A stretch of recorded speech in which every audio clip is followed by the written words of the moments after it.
Hey guys, what is up? It is the Fast Break Report here, bringing you guys another vlog. So we got kind of a blockbuster trade today that I wasn't really expecting. I don't think anybody was. It kind of just came out of the blue.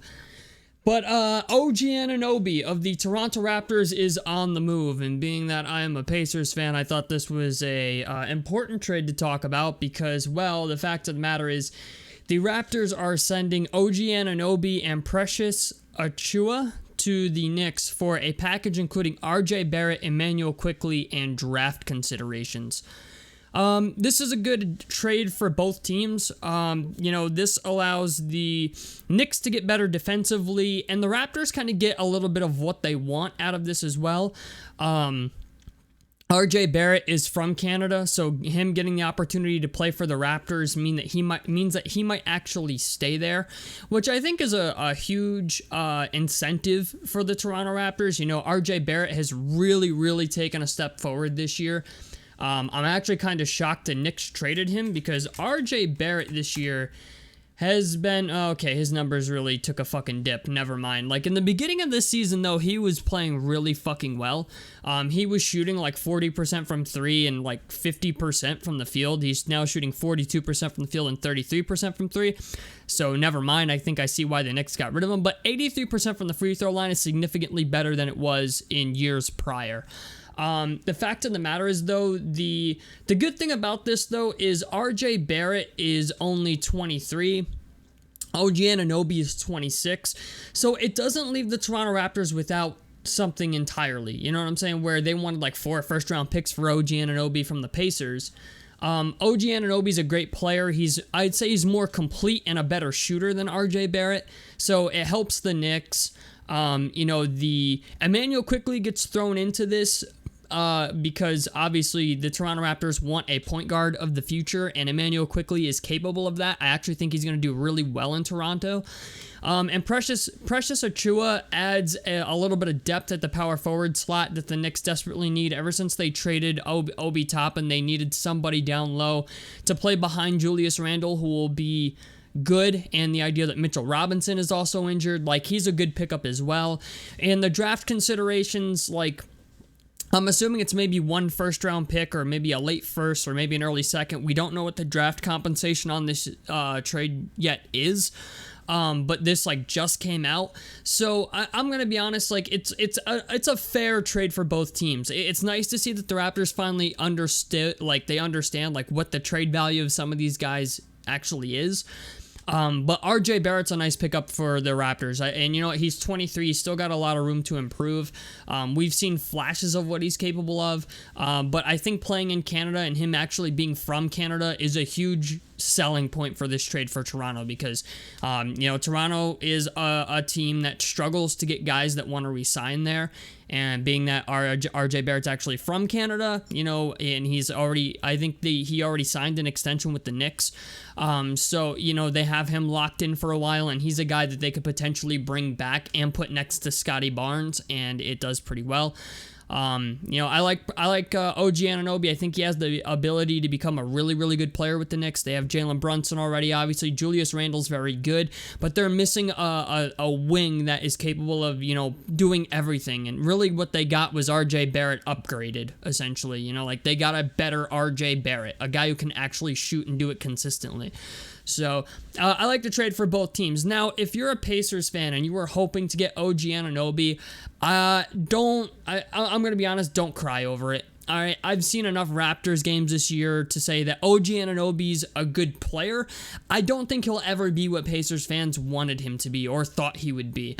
Maybe he becomes that with New York. We'll have to wait and see.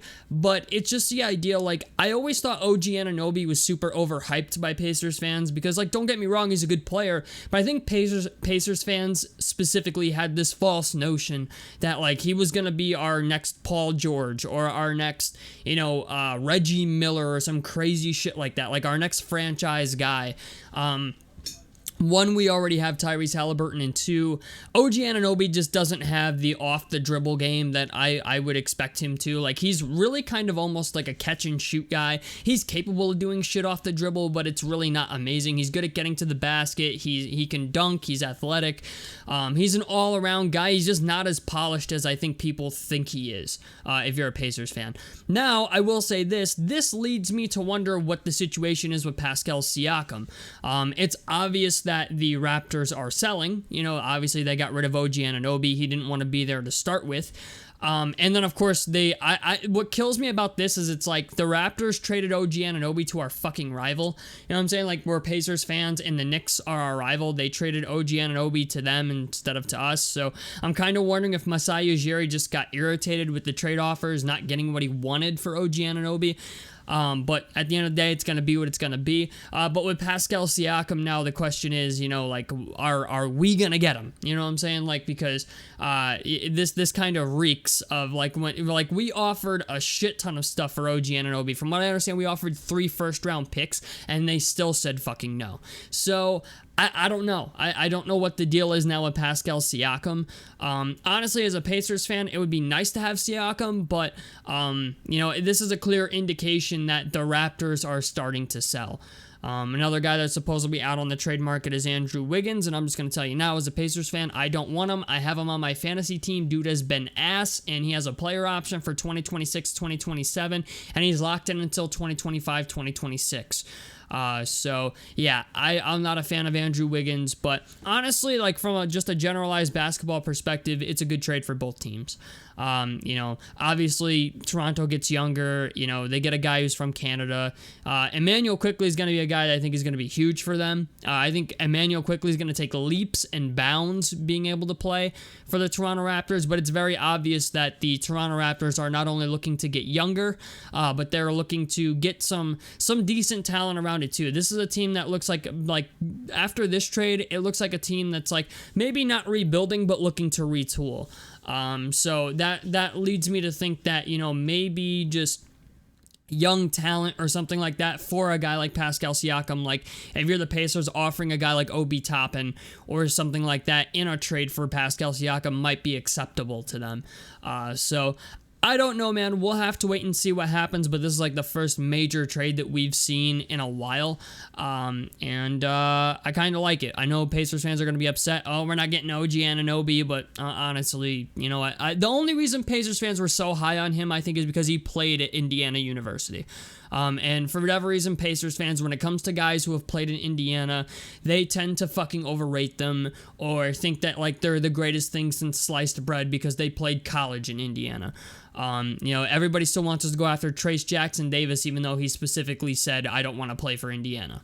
So, I don't know. You know what? We'll have to wait and see what continues to unfold here, but we have a couple trade deadline dates coming up pretty quickly, like January 15th, or not January 15th, January 5th.